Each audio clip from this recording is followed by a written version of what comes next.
કચ્છી ગુજરાતી સરિતામાના ચેનલમાં આપણું હાર્દિક સ્વાગત છે। આજે આપણે બનાવશું સોજી અને બેસનના પુડલા। તો એના માટે એક વાટકીથી ઓછી મેં સોજી લીધી છે, બરાબર રવો, ને અડધી વાટકી આ બેસન એટલે ચણાનો લોટ, અને એક ચમચ જેટલો આપણે અંદર આ ઘઉંનો લોટ એડ કરશું આપણે આ। હવે એમાં આપણે આ 2 ચમચ ભરીને આ ફ્રેશ દહીં એડ કરશું। આવી રીતે એડ કરી અને આપણે વેક્સરની મદદથી આમ આપણે મિક્સ કરી લઈએ। આપણે આવી રીતે આમ દહીં ત્યાં મિક્સ કરી લેવાનું। હવે આપણે એમાં થોડું થોડું પાણી એડ કરી અને ફરીથી આમ મિક્સ કરી લઈએ, બરાબર। આવી રીતે પાણી થોડું થોડું એડ કરવાનું, ભેગું નહીં કરવાનું, કેમ કે ચણાનો લોટ પણ છે ને, સોજી તો પાણી પીસે જ અંદર એમ। આવી રીતે આમ આપણે ઘટ બનાવી દઈશું, બરાબર, પુડલા બને એવી રીતે। હજી પણ આપણે અંદર પાણી થોડું એડ કરશું।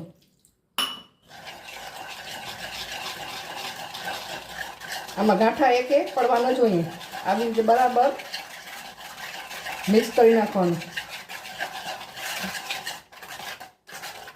હવે એને આપણે 10 મિનિટ માટે ઢાંકીને આપણે રાખી દઈએ।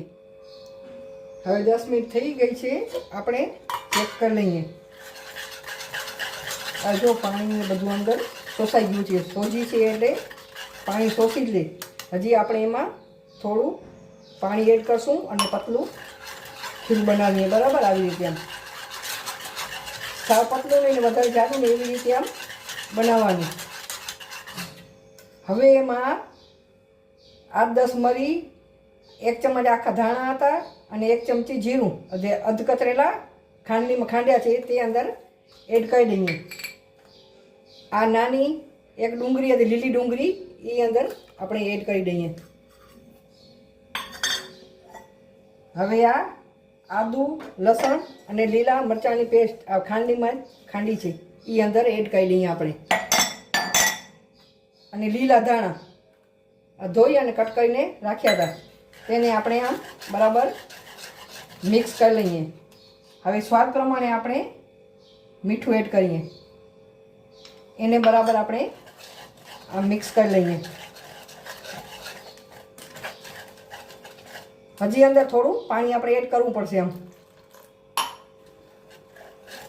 પાણી ડાયરેક્ટ વધારે નહીં નાખવાનું, થોડું થોડું જ નાખવાનું। હવે આ બરાબર આપણું લિક્વિડ જેવું બરાબર થઈ ગયું, જોઈ શકો છો, આવું જોઈએ આવી રીતે। હવે આપણે એને નોનસ્ટિક તવા ઉપર બનાવી લઈએ। હવે આનું ખીરું જોઈ શકો છો, આવી રીતે આવું હોવું જોઈએ, બરાબર, આવું હોવું જોઈએ, આવું નહીં ઘાટું નહીં સાપતલું, બરાબર, આવું હોવું જોઈએ। હવે આપણો તવો ગરમ થાય છે, એના ઉપર આપણે બનાવી લઈએ। હવે આપણે તવો ગરમ થઈ ગયો છે, એના ઉપર આપણે 1 ચમચ આમ તેલ રેડી દઈએ, એને આને બ્રશથી આવી રીતે આમ ચારે બાજુ ફેલાવી દઈએ। આ વધારે તેલની આમાં જરૂર નહીં પડે, આમાં ઓછા તેલથી જ આ બને છે। આમ ને તાપ છે ને મીડિયમ રાખવાનું, ફૂલ તાપ નહીં રાખવાનું। હવે એક આ મોટો ચમચ ભરી આપણે આમાં એડ કરી દઈએ અને આવી રીતે બરાબર પાથરી દઈએ, આવી રીતે આમ।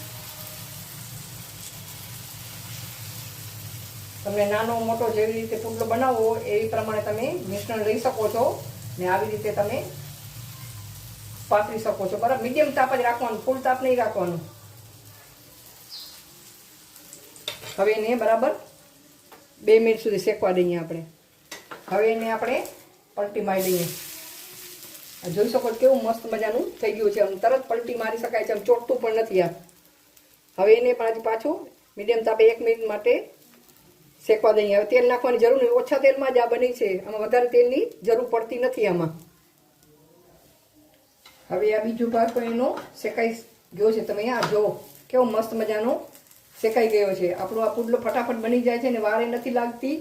ને તમને આ પુડલામાં જો આ ખીરું રાખવું હોય તો ડુંગળી તમે જ્યારે બનાવો ત્યારે નાખવાની, ડુંગળી રાખીને ખીરું ફ્રીજમાં રાખવાનું નહીં।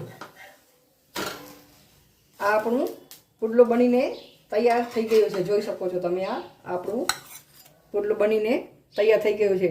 આવી રીતે આપણે બીજા પુડલા બનાવી લઈએ. આ બીજો પુડલું પણ આમ તવા પર નાખી દીધું છે. આવી રીતે આપણે બધા પુડલા બનાવી દેશું અને ફટાફટ આ બની જાય છે અને ખાવાની પણ મજા આવે ને ટેસ્ટમાં પણ બહુ સારા બને છે. આપણે આ બાળકોને લંચ બોક્સમાં આપી શકીએ છીએ, સવારમાં નાસ્તામાં ખાઈ શકીએ છીએ, સાંજે જમવામાં પણ આપણે આ બનાવી શકીએ છીએ. ક્યારે એમ થાય કે આપણે શું બનાવવું, કાંઈ આ શાકભાજી નથી, કાંઈ નથી, તો આ આપણે બનાવી શકીએ છીએ. અને તમને દૂધી પણ અંદર એડ કરી શકો, ખમણી અને દૂધી પણ તમે એડ કરી અને બનાવી શકો છો અને મસ્ત મજાના બને છે, સરસ ને ફટાફટ બની જાય છે.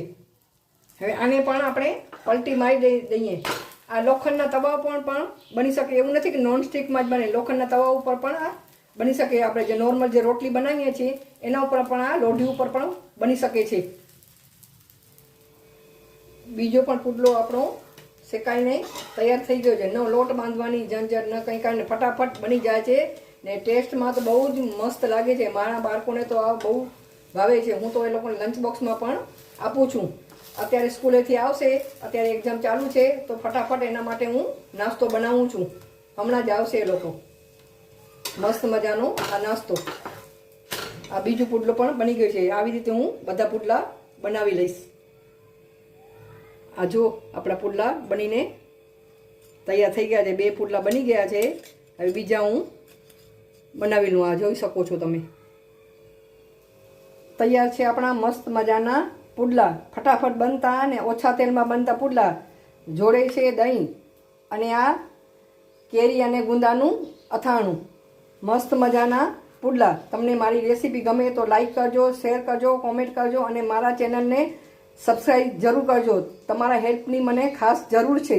તમારો ખૂબ ખૂબ આભાર.